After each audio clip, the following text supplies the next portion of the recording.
अस्सलाम दोस्तों, क्या हाल चाल है। दोस्तों आपने अक्सर इस तरह की सप्लाइयाँ जो है ना एयर कूलर चलाने के लिए या पंखा चलाने के लिए जनाब काफ़ी महंगी महंगी सप्लाइयाँ ली होंगी बाजार से। लेकिन आज मैं आपको बहुत ही कमाल के एक्सपेरिमेंट करने वाला हूँ और एक ऐसी कमाल की सप्लाई तैयार करने वाला हूँ, वो भी जनाब जो छत वाले पंखे हैं एसीडीसी, उसके सर्किट जो है ना पुराना, जो कि बिल्कुल ख़राब हो जाता है, डेड हो जाता है, तो उससे आप बहुत ही कमाल की एक सप्लाई तैयार करेंगे जिससे आप पंखा वगैरह भी चला सकेंगे और आपके एयर कूलर भी बेस नहीं चलेगा। दोस्तों मैं मोहम्मद सिर और आप देख रहे हैं टेक्निकल ऑलराउंडर। चलिए जनाब स्टार्ट करते हैं। अच्छा तो दोस्तों मेरे पास ये एक सर्किट पड़ा हुआ है जो कि बिल्कुल ख़राब है, बिल्कुल कबाड़ है। आप देख रहे होंगे कि इसका जो डीसी वाली साइड है ना, ये बिल्कुल जल चुकी है, ठीक है ना।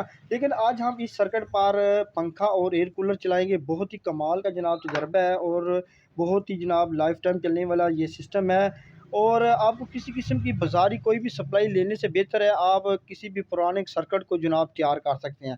तो इसको तैयार करने का तरीकाकार ये होता है कि आपने सबसे पहले क्या करना है, ये जो एसीडीसी सर्किट होता है ना पंखे का, इसका जो ये हिस्सा होता है ना, ये कैपेसिटर तक यहाँ पे जैक लगा हुआ है। ये दोस्तों इसका जो है ना अब एसी टू डीसी मुकम्मल एक सप्लाई सिस्टम होता है। अब ये जो आगे पोर्शन होता है ना, ये इसका जो है ना डीसी वाला सिस्टम होता है, यानी इसका मेन इंजन होता है। अगर दोस्तों किसी वजह से डीसी करंट जो है ना हैवी करंट होने की वजह से या जनाब बिजली वाली तारें अक्सर लोगों के साथ पास ये जहाँ पर डीसी वाली जगह पे लग जाती हैं, तो ये हिस्सा बिल्कुल कबाड़ हो जाता है, लेकिन ये हिस्सा बिल्कुल बच जाता है। तो आज हम क्या करेंगे, इस पर एयर कूलर और पंखा चलाएंगे। दोस्तों इसका तरीकाकार ये है कि सबसे पहले आपने क्या करना है, आपने ये जो इजाफी हिस्सा है ना, ये जो ख़राब जला हुआ है, ये दोस्तों आपने यहाँ से काट देना है, ठीक है ना। आपने इसको काट देना है और इसको जनाब आपने ज़्यादा काट देना है। अच्छा अब आपने क्या करना है, अब आपने क्या करना है कि जनाब ये जो दो तारें लगी हुई है ना दोस्तों, ये आपने ये जो कैपेसिटर लगे हुए हैं ना छोटे 35 वोल्ट के और 100,000 यूएफ के, दोस्तों आपने नेगेटिव और पॉजिटिव के हिसाब से ये तारें आपने नीचे लगा देनी है। अभी मैं आपको ये भी बताऊंगा कि इसके साथ आपने कौन सी रेजिस्टेंस लगानी है जिससे जनाब इसकी पावर डबल हो जाएगी और आपका पंखा ज़बरदस्त चलेगा, ठीक है ना।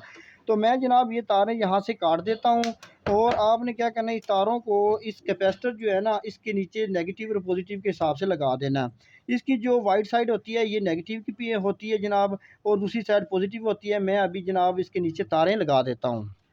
तो दोस्तों मैंने कैपेसिटर पे तारें लगा दी है। अब इसका ये इनपुट 220 वोल्ट होगा और ये इसका जो है ना आउटपुट 12 वोल्ट 13 वोल्ट जितना भी ये सर्किट देगा ना वो होगा। लेकिन दोस्तों अब जनाब इसके अम्पेयर बढ़ाने हैं। अम्पेयर बढ़ाने के लिए आपने क्या करना है, आपको यहाँ पर एक ऑटो कपलर नज़र आ रहा होगा, ठीक है ना। दोस्तों इनपुट वाली जो साइड है ना, वहाँ पर दो पिनें आपको नज़र आ रही होगी। ये इनपुट की दो पिनें हैं और ये आउटपुट की दो पिनें हैं।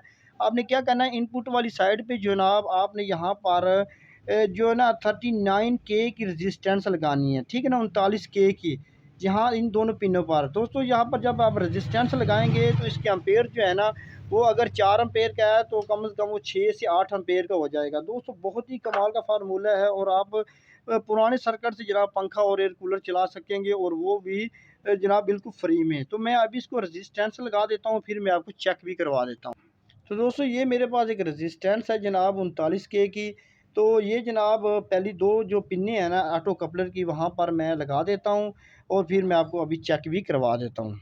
तो दोस्तों मैंने जनाब ऑटो ऑटो कपलर पर जो है ना ये जो है ना रेजिस्टेंस जो है ना पहले 2 पॉइंट पे लगा दी है। अब इसके एम्पेयर भी ज़बरदस्त हो गए। मैं अभी इसको मोटर लगा के आपको चेक करा देता हूँ, फिर पंखा वगैरह भी चलाएँगे।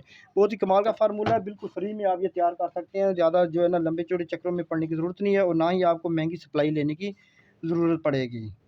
तो मैं अभी इसको जनाब इसके कनेक्शन कर देता हूँ और इसको अभी हम चेक कर लेते हैं।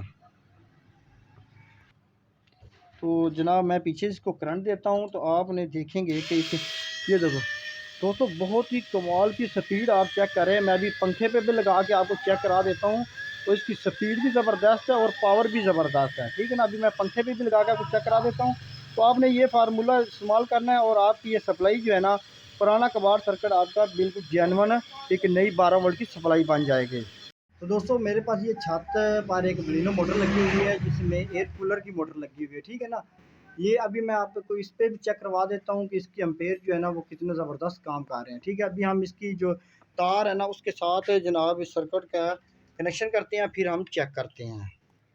तो दोस्तों मैंने इसके साथ कनेक्शन कर दिया है। अभी जनाब इसकी तार लगाते हैं तो आप चेक करेंगे कि इसकी जो ना कितनी ज़बरदस्त स्पीड है।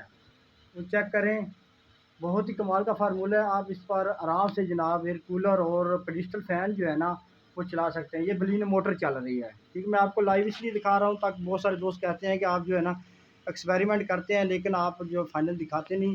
तो जनाब से एक और बात है कि अगर आपने जनाब कोई वाटर वाला पंप जो होता है ना पानी वाला, वो अगर चलाना है तो दोस्तों आपने 2 सर्किट जो है ना उनको आपस में पैरेलल में लगा लेना है। तो आप इस पर पानी वाला पंप भी आसानी से चला सकते हैं। अगर एयर कूलर के लिए आपके पास कम एम्पेयर का छोटी साइज़ का सर्किट है तो आप उससे भी डबल करके एयर कूलर वगैरह या पेडिस्टल फैन चला सकते हैं, वो इससे भी ज़्यादा मजबूत होता है।